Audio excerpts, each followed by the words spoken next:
मुंबईमध्ये एनडीआरएफच्या 3 तुकड्या तैनात करण्यात आल्यात। पावसाळ्यामध्ये खबरदारी म्हणून या तुकड्या तैनात करण्यात आल्यात। मुंबई शहर तसंच पूर्व आणि पश्चिम उपनगरामध्ये या तुकड्या तैनात असतील। जिल्हा आपत्ती व्यवस्थापन प्राधिकरणाची महापालिका मुख्यालयामध्ये काल बैठक झाली। पावसाळ्यामध्ये पाणी साचू नये म्हणून पंप आणि डिझेल जनरेटर संच बसवण्याचं हे नियोजन करावं अशाही सूचना यामध्ये देण्यात आल्यात आणि मॅनहोलची झाकणं खुली राहणार नाहीत याची खबरदारी घ्यावी अशा सूचना पालिकेने दिलेल्या आहेत।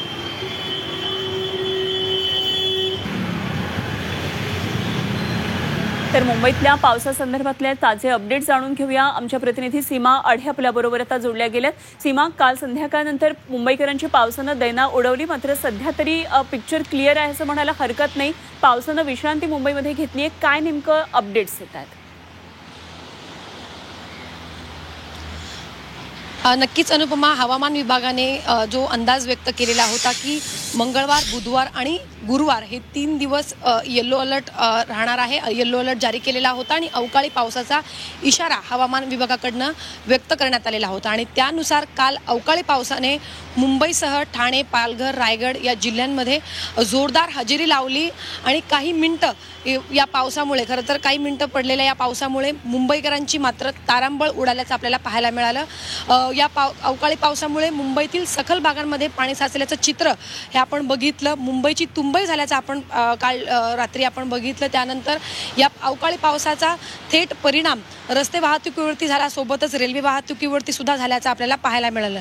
त्यामुळे नागरिकांना सतर्कतेचं आवाहन हवामान विभागाकडून करण्यात आलेलं असताना आता मुंबई महापालिका सुद्धा अलर्ट मोडमध्ये आल्याचं पाहायला मिळत आहे। आज सुद्धा मुंबई, ठाणे, पालघर, रायगड आणि इतर भागांना हवामान विभागाने येलो अलर्ट जो आहे तो जारी केलेला आहे। संध्याकाळनंतर अवकाळी पावसाचा इशारा जो आहे तो देण्यात आलेला आहे। हीच परिस्थिती उद्या सुद्धा राहण्याची शक्यता जी आहे ती खरं तर व्यक्त करण्यात आलेली आहे।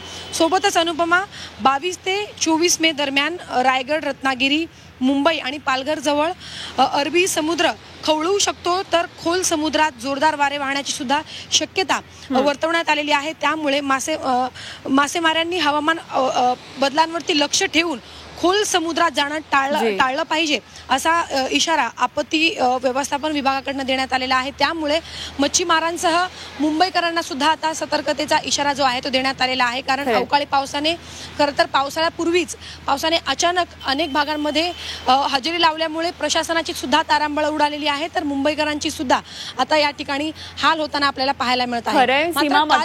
ट्रेलर आहे, पिक्चर अभी बाकी आहे असं म्हणावं लागेल। त्याचं कारण हा अवकाळी पाऊस आहे, मान्सून पूर्व पाऊस आहे, त्यामुळे पावसाळ्याचे दिवस मुंबईकरांसाठी कसे असतील त्याचा हा ट्रेलर म्हणावा लागेल। धन्यवाद सीमा, दिलेल्या सगळ्या सविस्तर अपडेटसाठी।